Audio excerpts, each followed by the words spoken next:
ati waaquma bara hundumaa hingeeddaramtu bara hundaattu dubbii waaqayyoo keessaa guyyaa irraa kan walii wajjin ilaallu isa lammaffaa Xiimotewos boqonnaa 4 lakkoofsa 3 kaasee.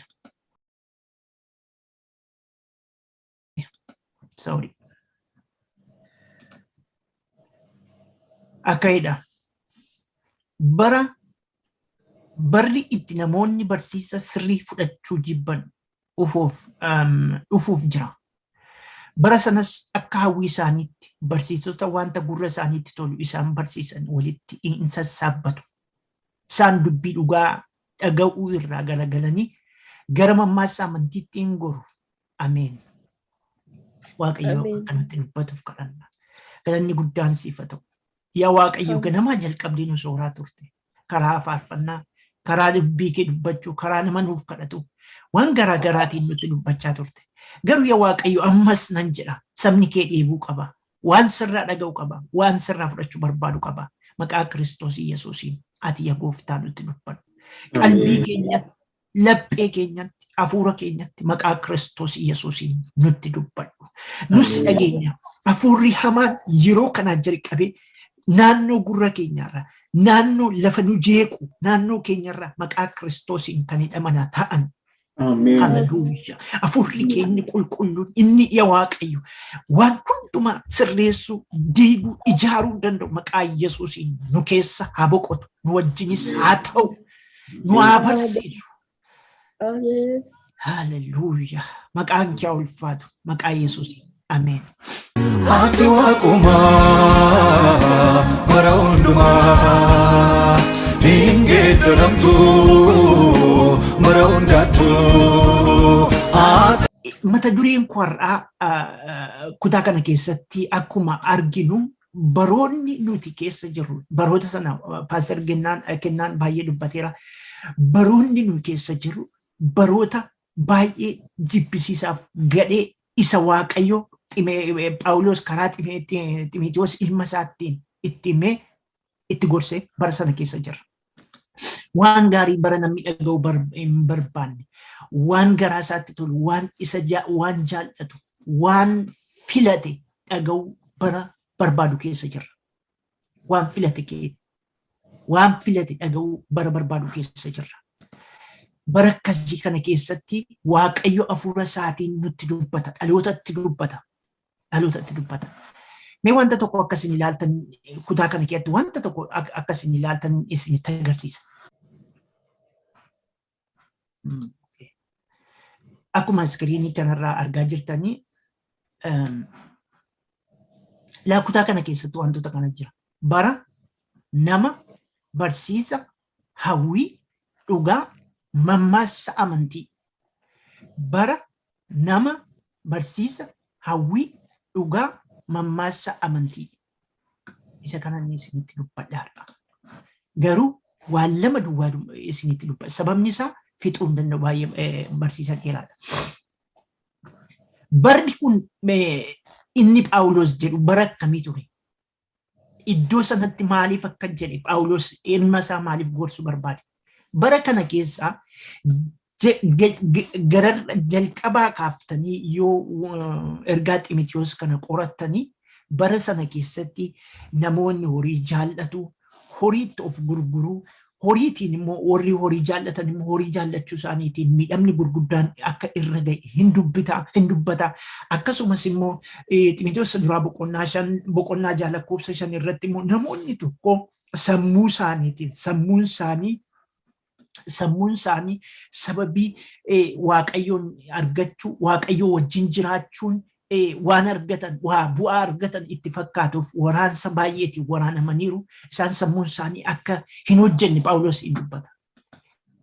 Garuu bara kana keessatti ati yaa nama Waaqayyoo garatti gortu, haalatti gortu hundumaa keessatti of eeggannoodhaan akka hojjetaa wangeelaa tokkotti socho'u ittiin jedha. Hojjetaa wangeelaa kana mucaasaa gorsa Phaawulos jechuudha. Keessumaa Xiimotewos duraa boqonnaa 6 lakkoofsa 10 kaaftanii dubbifachuu dandeessu. Isa duraa Xiimotewos boqonnaa 6 na dubbifattan jechuudha. Lakkoofsa ani lakkoofsa 12 kaasiin isinii dubbisame. Wal'aansoo amantii isa gaarii lakkoofsa 11 kaase. Ati garuu yaa nama Waaqayyo kana hundumaa irraa fagaadhu. Qajeelinaaf akka nama Waaqayyotti jiraachuudhaaf amantiidhaaf jaalalaaf obsaaf gara laafummaadhaaf dhamay. Wal'aansoo amantii isa gaarii sana jabeessii qabi. Jireenya bara baraas harka kee keessa galfadhu. Isaaf waamamte dhuga baatuu baay'ee duratti amantii kee ba'eessa gootee beeksifatteetta.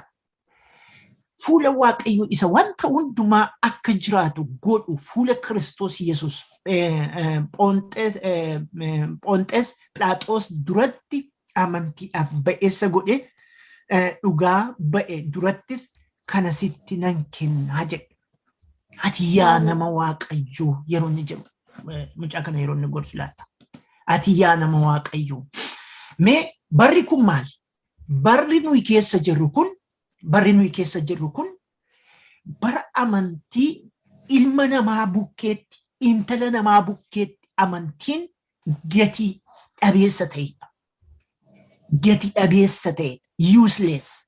Gatii dhabeessa, faayida dhabeessa baranni ta'edha. Bara kana keessa jechuudha. Amantiin laga du'aa nama ceesisa. Amantiin rakkina guddaa keessa nama dabarsa. Amantiin waan hin jirre jiraachisa. Amantiin gara mootummaa isa bara baraatti mootummaa Waaqayyootti nama geessa. Garuu bara keenya kana keessa barri nuyi keessa jirru kun baratti amantiin faayida dhabeessa yookaan useless isa ta'edha. Kanaatiif amantii kana keessatti namoonni ergamaan Phaawulos isa duraa Xiimotewos boqonnaa 1 lakkoofsa 19 irratti dhaqaa dubbifadha. Kanaafis amantii yaada garaa qullaas qaban namoonni tokko yaada garaa isaanii tuffachuu isaaniitiin amantii isaanii akka caccaba markabaatti hurreessaniiru jedha. Akka caccaba markabaatti hurreessaniiru. Amantii isa laga nama ceesisu, amantii isa du'a keessaa nama baasu, amantii isa si'ool keessaa nama baasu, amantii isa hidhaa namarraa hiiku, amantii isa du'a fooniitti du'a hafuuraa keessaas nama kaasu.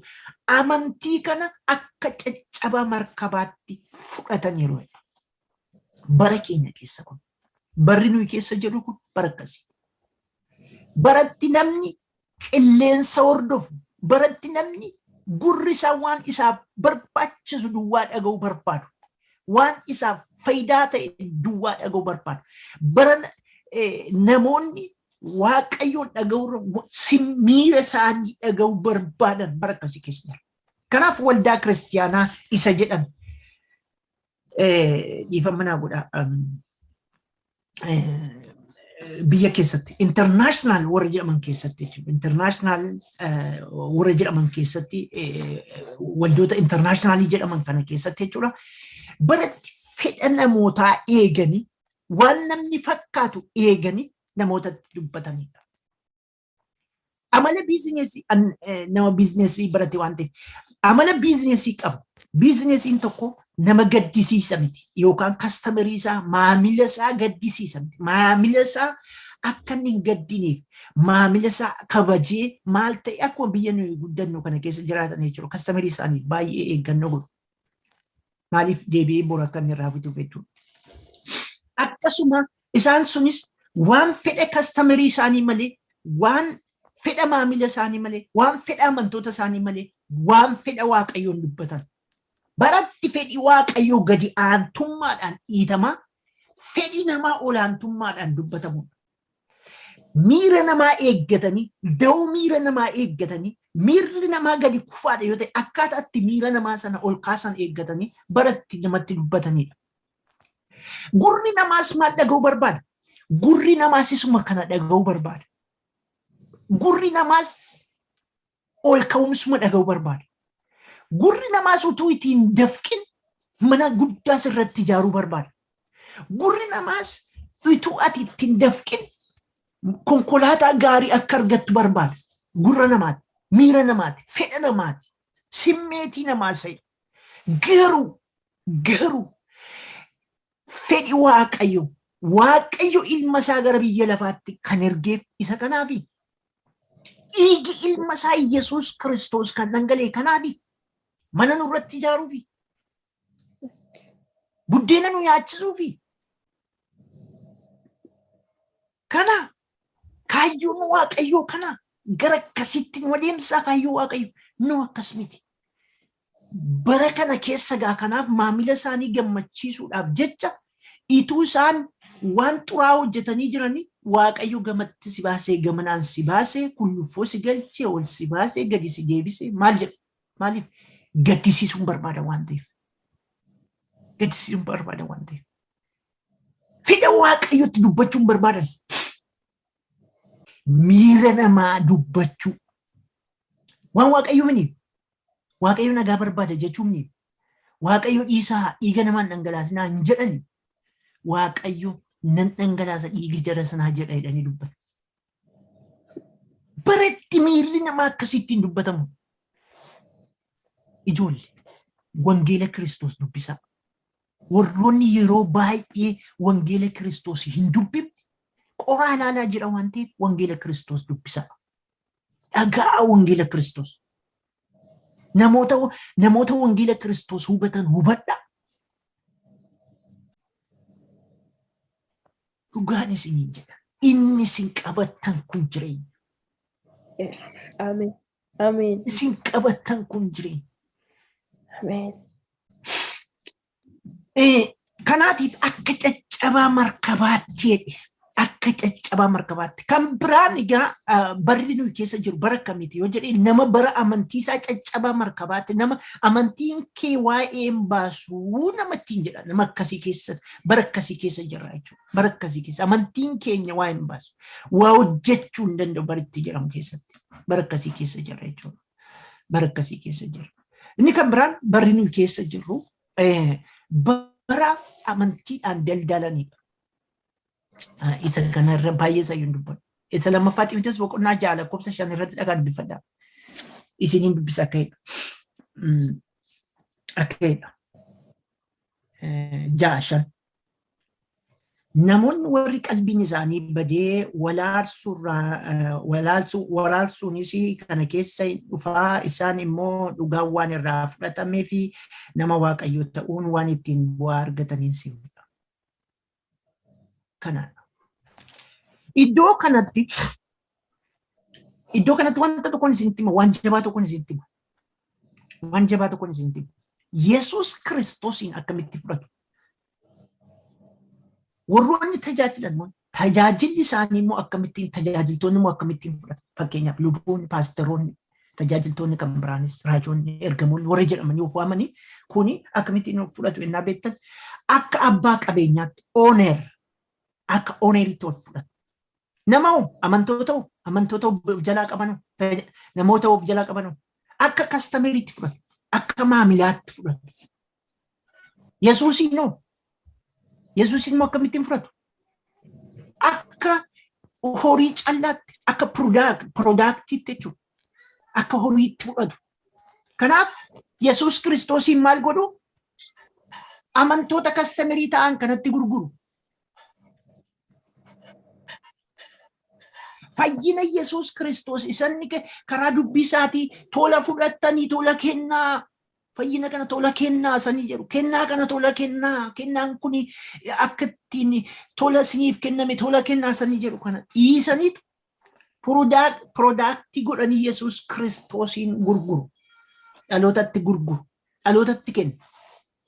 Namoonni maal godhu? Hin bitata Yesuus Kiristoosiin bitata. Birrii isaatti baasee Yesuusiin bitata. Waan tola mana kee keessa jirutu Yesuusitti birrii baaftee bitata. Siin kadhadhaa, siin kana ta'a, kenni horii kee, siin kadhadhaati kenni horii kee kana. Kanaaf ituun jallatin Yesuus Kiristoosiin bita. Amanaan. Yesuus Kiristoos piroodaaktii ta'etu gurgurama jechuudha. Waan oomishamu ta'e, mi'a oomishaa ta'etu dhalootatti gurgurama jechuudha. Kanaatiif bara kana keessa kanatu jira jechuudha. Baratti Yesuus Kiristoosiin gurguran. Baratti amantii kana gurguran. Bara kana keessa of eeggadhaa. Gurri kee waa dhaga'uu barbaada. Yesuus Kiristoosiin dhaga'uu barbaada. Yesuus Kiristoosiin dhaga'i. Barri kun yoo Yesuus Kiristoosiin hin dhageessu ta'e darbuu hin dandeessu. Hoolota Waaqayyo darbuu hin dandeessu. Waaqayyo mee lubbuu keef dhufe. Lubbuu namaaf ulfina qaba. Kabaja qaba. Safuu qaba. Amen. Yes. Lubbuu keef dhufe. Gara kee dhufe. Si barbaada dhufe. Amen. Nama rakkatee nama ofirra taa'u nama garatti goru wallaale. Nama cubbuun joonjesse yaa mucaa koo hedheetu achi keessaa kaasa. Amen. Yes. Amen. Kana ilmi Waaqayyo. Keessumaa garaa ijoolleen biyya naannoo Arabaa keessa jiraatan ofii eeggadhaa. Waaqayyo gooftaan isin haa eegu laphee keessan. Maaliif ani isiniin jedha beektu yeroo baay'ee waldaa ijaaruufan jedhaa. Waaqayyo mul'ata naa kennee waldaa akkas akkasii ijaaraan jira. Akkas ta'een jira. Kanaaf birrii ergii. Yoo immoo birrii erguu diddanoo Waaqayyo kaayyoo keen karaatti hambiseedha. Siin daguu isaa daguu gubboo. Asi nama Waaqayyoon dabuuga. Yooma birrii erguun isin barbaachise karaa isaa ergitu karaa waldaa keessanii karaa maatii keessanii waldaa kiristiyaanaatti ergaa. Nama kana isiniin jedhu immoo riikardi godhaa sagalee isaa riikardi godhaa.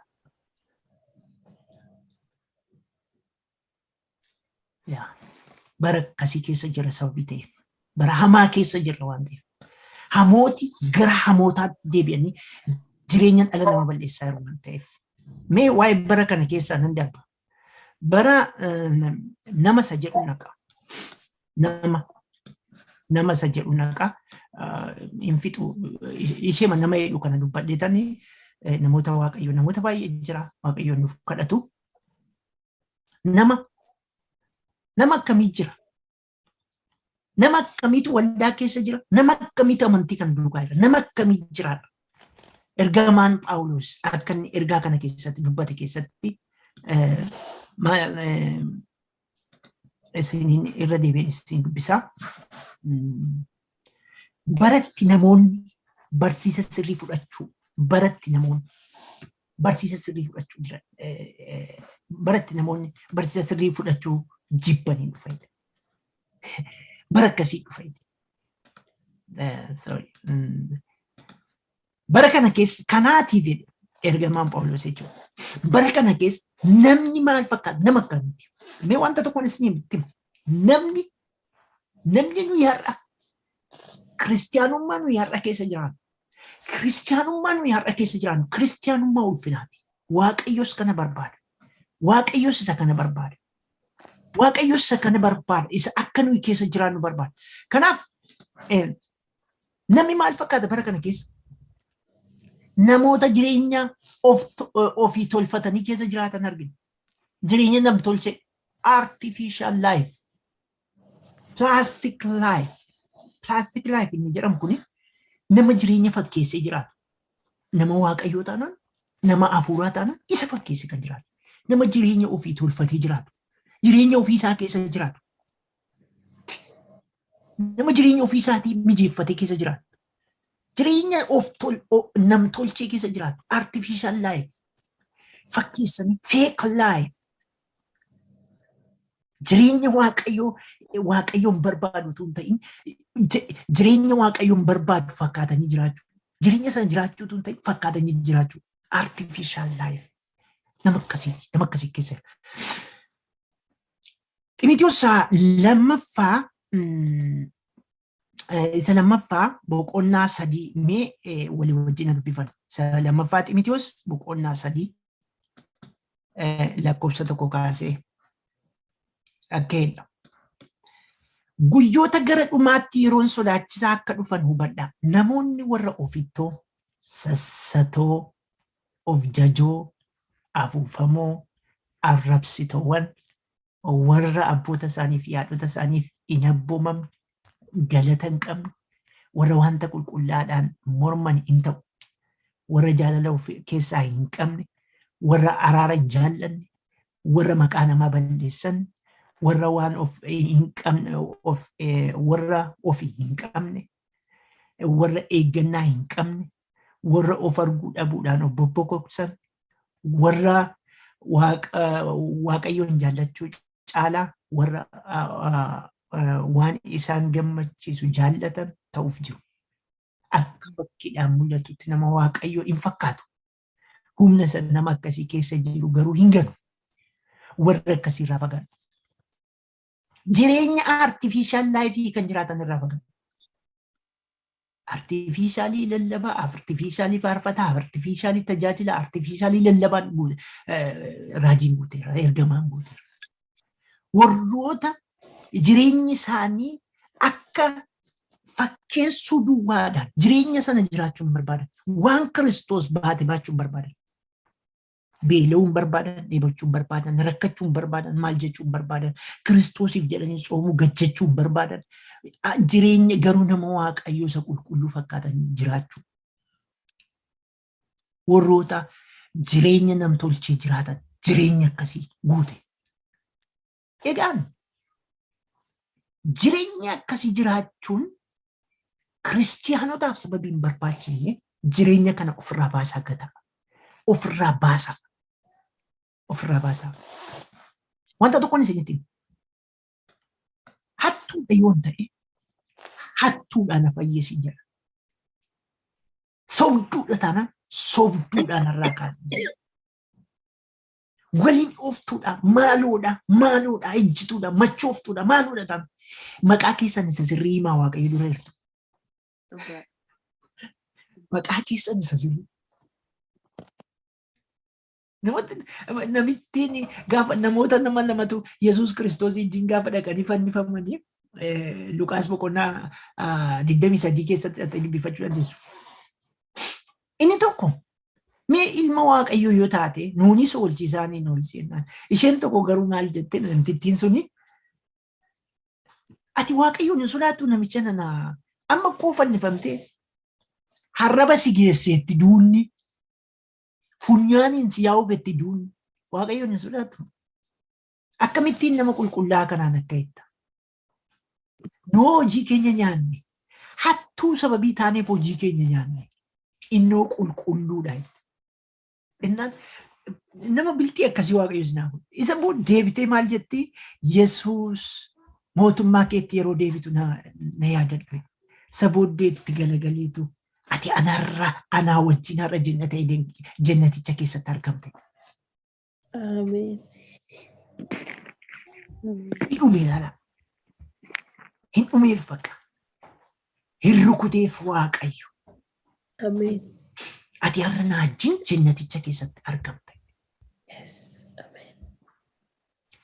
Jireenya fakkeessaa jiraachuurra ilaa kana keessa jirra. Nama wajjin jiraattan ilaalame guyyoota gara dhumaatti yeroon sodaachisaan akka dhufu namoonni warra ofittoo, sassatoo, of jajoo, afuufamoo, arrabsitoowwan warra abboota isaaniitiif haadhota isaaniitiif hin abboomne galata hin qabne warra wanta qulqullaadhaan morman hin ta'u warra jaalala of keessaa hin qabne warra araara hin jaallanne warra maqaa namaa balleessan warra of hin qabne warra namatti hin madaqne warra waan gaarii jibban warra dabarsanii nama kennan warra eeggannaa hin qabne warra of arguu dhabuudhaan of bobbokoksan warra waaqayyoon jaallachuu caalaa warra waan isaan gammachiisu jaallatan ta'uuf jiru.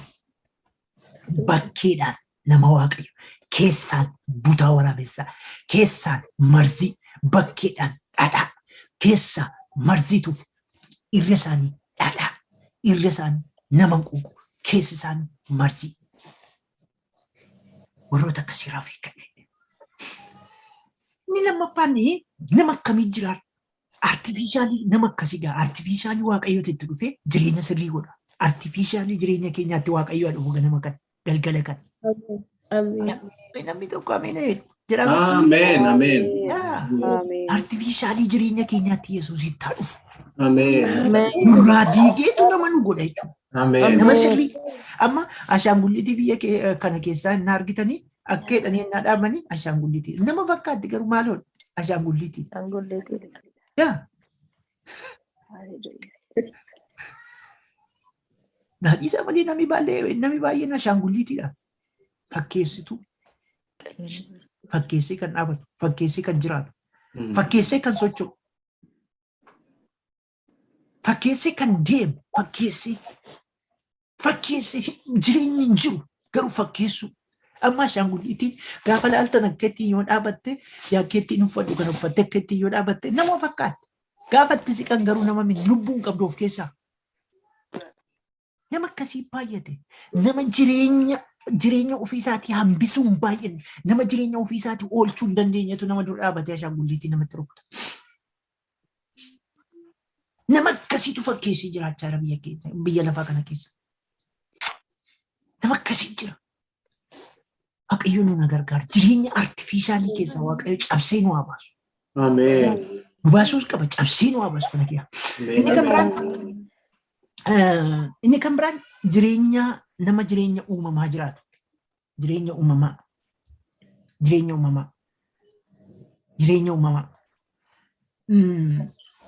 Jireenyi bakka lamatti rama. Jireenyi afaan Giriikii irraa jireenya tokkoon isinitti himaa. Jireenyi bakka lamatti uumama. Inni tokko afaan Giriikiitiin jechuun. Inni tokko such jedhamuun. Such jechuun means natural or human life. Inni kan biraa doi jira. Mean the life and the nature of God himself. Jireenyi kun jireenya lama jira. Tokko afaan warra Giriikiitiin jechuudha. Such inni jedhamu kuni akkuma dhalateetti kan jiru jechuudha. Akkuma dhalateetti kan jiru. Inni lammaffaa immoo jireenya Waaqayyoon of keessaa qabu. Jireenya Yesuus Kiristoos Waaqayyoon fakkaatu. Jireenya lammaffaa dhalate. Jireenya itti bu'ame. Jireenya diigame. Jireenya Yesuus Kiristoosiin diigamee ijaarame jechuudha. Kanaatiif namoonni har'a keessa jiraannu, namoonni baay'een isaanii namoota jireenya uumamaa jiraatanii. Natural life. Garuu eessa jiru? Iddoo jijjiiramaa jiru. Iddoon jijjiiramaa immoo eessa? Iddoo mana Waaqayyoo keessa. Kan ittiin bu'amne. Natural life. Kan hin jijjiiramne kan ittiin bu'amne. Inda warra deesseedhaan akkuma dhalatetti kan jiru. Akkuma gubbaatti bu'eetta oriijinaaliin isaa kan ta'u jiru. Kan Kiristoosiin hin diigamne. Kan Kiristoosiin deebi'een ijaaramu. Kanaatiif ergamaan Phaawulos maal jedhaa? Kiristoosii wajjin duuneerreedha. Kiristoosii wajjin immoo hin kaanedha. Phaawulosiin gaafa diige Waaqayyo hojii ergamootaa keessatti jechuudha. Boqonnaa 6 dubbifachuu dandeessa. Boqonnaa 26 dubbifachuu dandeessa. Gaafa diige Waaqayyo hin diige. Utuunni nama ari'atu diige. Utuunni hojjettoota Waaqayyoo ari'atu dhaqeetu itti bu'e. Ibsaatti ibse. Nama kaleessa namni hundumtuu gooftaatti hin jedhutu har'a harka kenne. Gooftaa ku'ate eenyu jedhe. Ani isati ari'attuudha. Isati hiitee rakkisaa turte namoota isati hiitee rakkisaa turte ani isa. Amma garatti baatu hin qabdu waan gootu hin qabdu sitti bari'eera. Amma jireenyi kee kaleessaa hin diigama. Amma doktorummaan kee kaleessaa hin diigama sittan bu'a. Warra kaleessa reebame caalaati immoo naaf jettee hin reebamte hin diige Waaqayyo jireenya kana. Hin diige. Jireenya Phaawulos hin diige. Olitti nan beekne. Naachuraal laayifii isaa hin diige. Erga diigee booddee Waaqayyo jireenya nama ofii isaatti godha. Ani abbaa seeraan ture yeroo falmatu. Ani miidhiin abbaa seeraan ture garuu jedhee isatu natti dhufe. Iyesuus Kiristoos isinitti haa dhufu. Abaarsa miti Iyesuus Kiristoos isinitti haa dhufu. Itti dhufe. Iyesuus Kiristoos gaafa sitti dhufu dukkana keessa waa hojjechaa jirta taanaan akka ifa guddaa keessa jirtutti of argita. Halleluuyaa. Jireenya kana hin diigee erga Phaawulos hin diigeeti hojjechuu jalqabe amma. Hin hojjete Phaawulos. Yeroo kana hojjetee gaafa jedhu booddee isa booddee ergamoonni kan akka Phexros fa'aa irratti ka'anii maal jedhan garuu wanta tokko hin sodaatan namoonni baay'ee. Akkeedhu hojii ergaa isa lammaffaa Ximotewos keessatti Qorontos lammaffaa keessatti boqonnaa 6 akkeedha lakkoofsa 3 kaasee akkeedha. Egaa ergaan keenya maqaa gadhee akka hin arganneef nama tokkoyyuu matumaa hin gufachiifnu. Haa ta'uyyuu malee nuyi karaa hundumaan akka hojjettoota Waaqayyootti of hin dhiyeessina. Hojjetaa Waaqayyo ta'uu keenyas argisiisuudhaaf baay'ee hin obsina. Irra kanna gidiraatti muddamatti hin galla, irreebamna, hin hidhamna, gooliin nutti hin kaafama, hojiitti hin dadhabna, irriba hin dhabna, hin soomna, garaa qulqulluudhaan beekumsaan isin hojjenna, waliif hin dandeenya, gaarummaadhaan hin jiraanna, hafuura qulqulluudhaan hin geggeeffamna, jaalalaan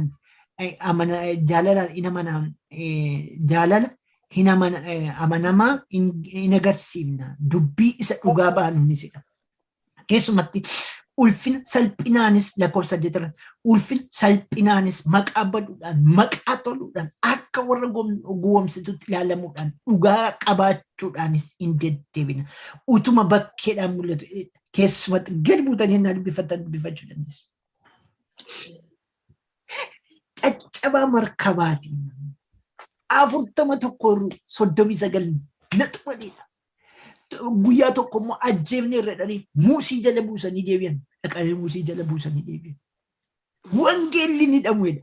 Anaan na hiitaniidha. Wangeelli ni dhamweedha. Gaaf tokko immoo namni tokko immoo itti abjootee raajiin tokko harka isaa ofiisaa hidheetu itti agarsiise. Nama kan akkasitti ni dhuuf jiru.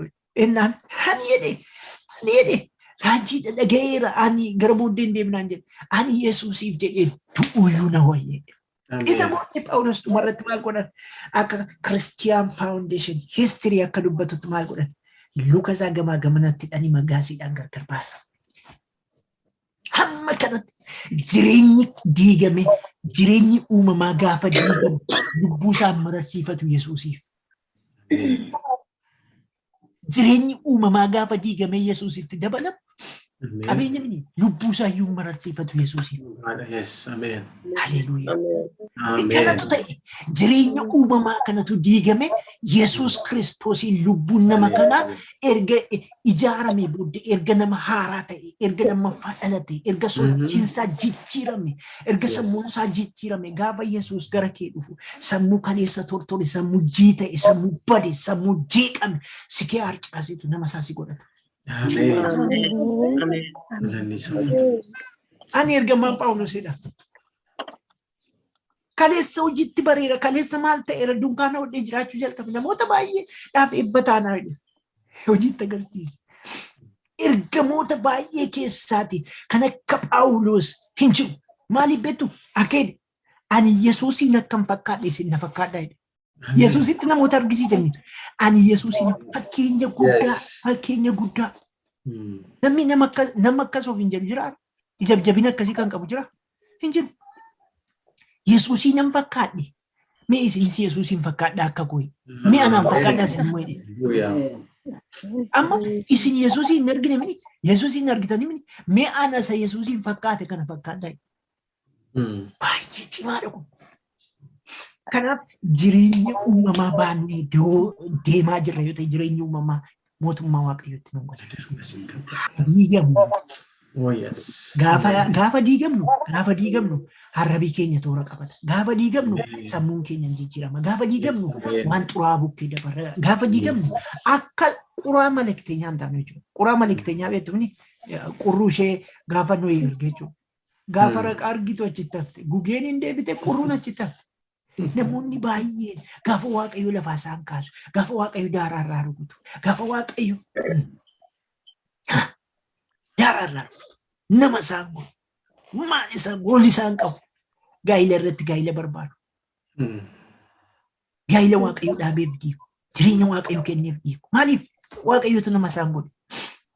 Lakkaa Waaqayyo jira. Ameen. Amen. Amen. Jira Waaqayyo. Amen. Kanaatiif egaa Waaqayyo lafa awwaara Israa'el irraa kaasuunsa nama akka gara isaatti goru gochuunsa maaliif beektu? Akkan isa dagadhee biyya Ameerikaa keessa taa'u biyya kana kee waan hundumtuu namaaf mijataa waan hundumtuu fayyadamuu dandeessu. Garuu laphee kee qabachuu laphee kee ijaaruu baay'ee ulfaata. Wanta tokkoon isinitti himu. Yesuus Kiristoos takkaa si qabeera taanaan eessa iyyuu nattu. Amen. Hallelujah. Amen. Yesuus Kiristoos si qabeera taanaan qorratu si ajjeesa malee biyya kana keessa rakkinni hin jiru. Yesuus jaalalli Yesuus si kee hambuu jechuudha. Amen.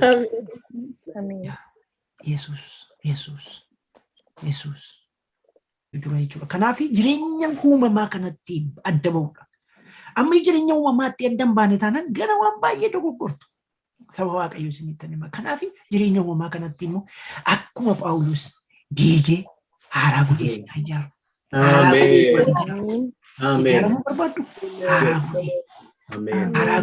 Haaraa godhee ergasii booddee Phaawulos fooliin isaan urgaa'ee namoonni gamanattis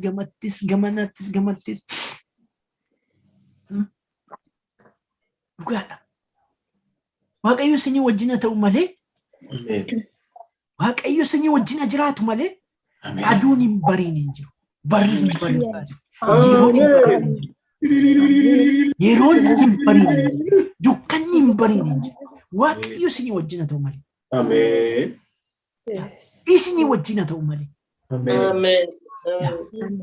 Kanan isiniin jedha. Kana caalaa waan hin deemu hin qabu. Ati waaqumaa mara hundumaa hin geeddaramtu mara hundaattu.